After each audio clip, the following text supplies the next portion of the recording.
90ರಿಂದ 90 ತನಕ ಮಗ್ಗಿ ಬರೀಬೇಕ ನೋಡ್ರಿ ಎಷ್ಟು ಈಸಿಯಾಗಿ ಬರೀತು ಆರಾಮಾಗಿ ಬರೀಬಹುದು ಏನ್ ಮಾಡ್ಬೋದು ಆರಾಮಾಗಿ ಬರೀಬಹುದು ಎಲ್ಲಿಂದ 11ರಿಂದ 90 ತನಕ ಯಾವುದೇ ಸಂಖ್ಯೆ ಮಗ್ಗಿ ಯಾವಾಗಿಂದ ಅವಾಗ ಬರೀಬಹುದು ಬರೀ 10 ನಿಮಿಷ ಆಗೋದು 10 ನಿಮಿಷ ಅಲ್ಲ 10 ಸೆಕೆಂಡ್ ಆಗೋದು ನೋಡೋಣ ಹೆಂಗೆ ಯಾವ್ದಾದ್ರು ಒಂದು ಸಂಖ್ಯೆ ಹೇಳ್ರಿ ನೋಡ್ರಿ 24 ಮಗ್ಗಿ ಬರೀನು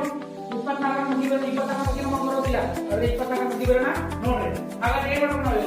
ಈಗ ಈ 24 ಯಾವ್ಯಾವ ಸಂಖ್ಯೆ 2 ಮತ್ತು 4 ಅದ ಹಾಗಾದ್ರೆ 2 ಮಗ್ಗಿ ಸಪರೇಟ್ ಮಾಡ್ಕೋಬೇಕು 4 ಮಗ್ಗಿ ಸಪರೇಟ್ ಮಾಡ್ಕೋಬೇಕು ಹಾಗಾದ್ರೆ 2 ಮಗ್ಗಿ 4 4 ಮೂಲೆ 6 4 8 2 10 2 12 2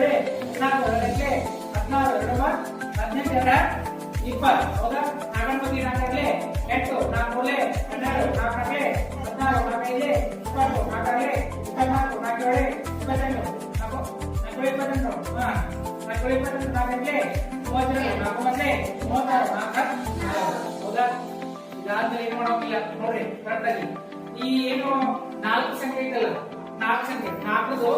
ಏನ್ ಯೂನಿಟ್ ನಂಬರ್ ಅಂದ್ರೆ ಬಿಡಿ ಸ್ಟಾಕ್ ಅಲ್ಲಿ ಇರುವಂತ ಸಂಖ್ಯೆಗಳನ್ನ ಬರ್ಕೋಬೇಕು ಯಾವ ಸಂಖ್ಯೆ ಬರ್ಕೋಬೇಕು ಬಿಡಿ ಸ್ಟಾಕ್ ನೋಡ್ರಿ ಬಿಡಿ ಸ್ಟಾಕ್ ನಲ್ಲಿ ಏನು ಸಂಖ್ಯೆಗಳಿದಾವಲ್ಲ ಇವ್ನು ಬರ್ಕೋಬೇಕು ನೋಡ್ರಿ 8 ಹೌದಾ 2 ಏನದ ಆಮೇಲೆ 6 ಹೌದಾ ಆಮೇಲೆ ಏನದ 0 ಆಮೇಲೆ ಏನದ 4 ಆಮೇಲೆ ಏನದ 8 ಆಮೇಲೆ ಏನದ 7 ಆಮೇಲೆ ಏನದ 6 ಆಮೇಲೆ ಏನದ 0 ಆಮೇಲೆ ನೋಡ್ರಿ ಏನದ 2 ತಗೋಬೇಕು ಏನದ ಇಲ್ಲಿ 4 ಹೌದಾ ಏನದ 6 ಇದೊಂದು ಸಂಖ್ಯೆ ಅದ ಕೂಡಿಸ್ಕೋಬೇಕು 6 ಒಂದು ಎಷ್ಟು 8 ಒಂದು ಎಷ್ಟು 10 ಒಂದು ಎಷ್ಟು 12 ಎಷ್ಟು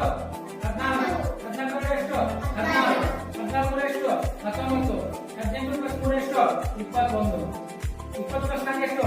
24 ಇದು ಆಯ್ತು ಇದು